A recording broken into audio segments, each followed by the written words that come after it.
communities across the country are mobilizing for a National Day of Action calling for justice and accountability for the recent fatal enforcement actions by Immigration and Customs Enforcement, ICE.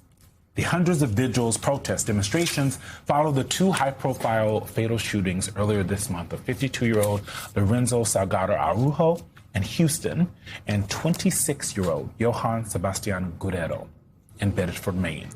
Yesterday, House Democrats held a field hearing in Houston to try and get some answers about the fatal shooting of Salgado Araujo by ICE agents. While no officials from ICE, DHS, FBI accepted lawmakers' invitation to attend, they did hear from some of the family.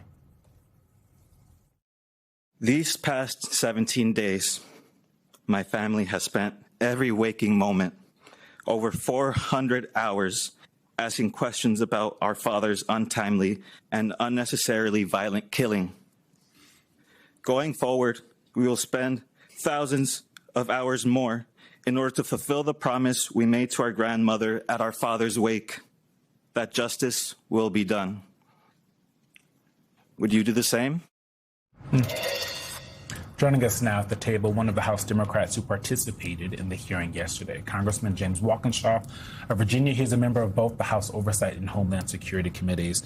Those statements from the family members, I think, always strike a chord with the American people. I know they do with us around the table, because these families shouldn't have to go through this.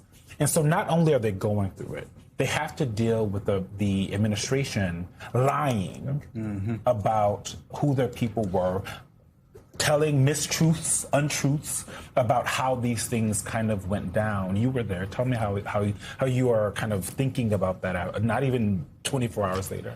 Well, one of the reasons I went to Houston yesterday is I wanted to see what your viewers just saw. I wanted to see Lorenzo and Ronaldo in the flesh and be able to look into their eyes and see and feel that pain that they're experiencing and bring it back with me to Washington and try to communicate it to my colleagues, especially our Republican colleagues. But you made a good point. One of the things this administration has done time after time after time is pour salt in the wounds of these families after they've lost their loved ones. Renee Good, they called her a domestic terrorist. Alex Preddy, a domestic terrorist. Mr. Salgado, they said falsely that there were drugs in his van. This is a guy who got up every day for decades and busted his butt to provide for his family. And this administration lies and says he had drugs in his van. The DA yesterday told us he thought once the lab results came back, that lie would be disproven. We learned late last night, early this morning, the lab results are back. Right. No drugs in the car. It is disgusting what this administration is doing to families like this. But, Congressman, even if he did have drugs in their car, they are not DEA. They're not a drug enforcement agency. That is not their job. Yep. It's character assassination. Right? It's like it almost, like, that is almost not even the point. That's right. I understand why you're bringing it up, because it is important. It goes to the point about them lying. Yep. But at the end of the day, they have a job to do, right? They have a very strict, there's a lane narrow that they're supposed to be living in. Yeah.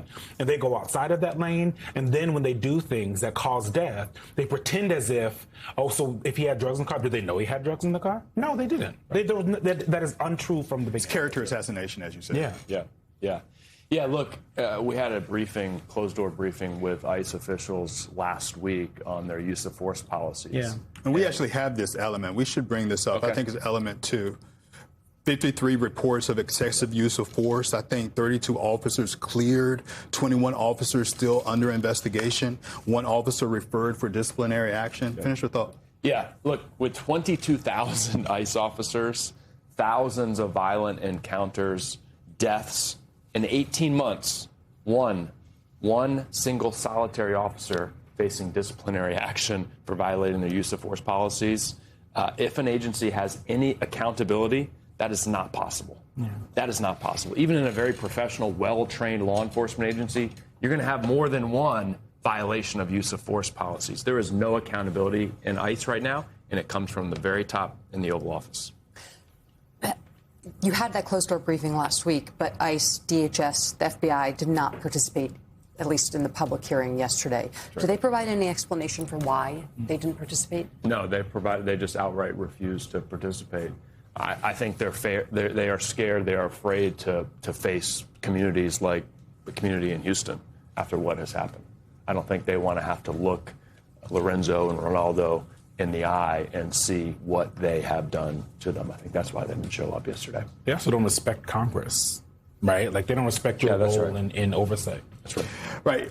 I think my question for you now is about the families. Like, how can Democrats support the families of people like this family who've been so adversely impacted? What can y'all do to, I know you don't do wraparound services, per se, but I mean, you hear these stories and like your heart just breaks for them almost. Yeah. Well, Congresswoman Sylvia Garcia, who represents the Salgado family, was with us yesterday, organized our hearing yesterday. She was in the hospital with the family, with Lorenzo's sons. She was the one who got them the information that he had passed away. So she has been fiercely advocating for them, for their rights, to make sure they have the support that they need. But I think the most important thing we can do as members of Congress right now is tell this story and encourage the American people to speak out. Because there's one thing this Trump administration does fear. They fear public backlash. We saw that after Minnesota, when they reversed their policies in terms of these large-scale surges. Right. But they are continuing the violence. They're just kind of moving it under the radar, have tried to move it under the radar. We need the American people to speak out against that. I want to zoom out a little bit and talk about, you're on the Homeland Security Committee, and talk about ICE and DHS overall. I think the thing that I have heard over and over again from advocates and activists, immigration advocates and activists, is that this is an organization, DHS, an agency, and ICE, that at the end of the day, the environment has been cultivated for years and now is like on overdrive with Donald Trump and Stephen Miller and Markwayne Mullin, is a take no prisoners, no holds barred. Sometimes we got you no matter what, and that is in proof of the only one person being disciplined. There was at one point a 47-day training to be in ICE, and frankly, they have stopped that. Yeah. When Markwayne Mullin came in, they're going back to their longer training. Yeah. But some of the folks that are on the ground right now are people who went through the 47-day training. Yeah. And I'm curious, one, your thoughts on that, but two, Democrats are likely to get the gavels back in January. What changes? Well, on your first point in training, here's an important story.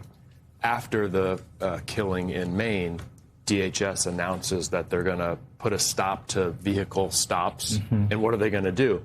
They're going to retrain their officers to try to be able to conduct these stops more safely. Mm-hmm. What happens? Donald Trump gets a huge online backlash from Groypers and nativists and immigration restrictionists and says, absolutely not, we're going to continue and push forward with our tough immigration policies and traffic stops. So this is not an administration that takes that training element seriously.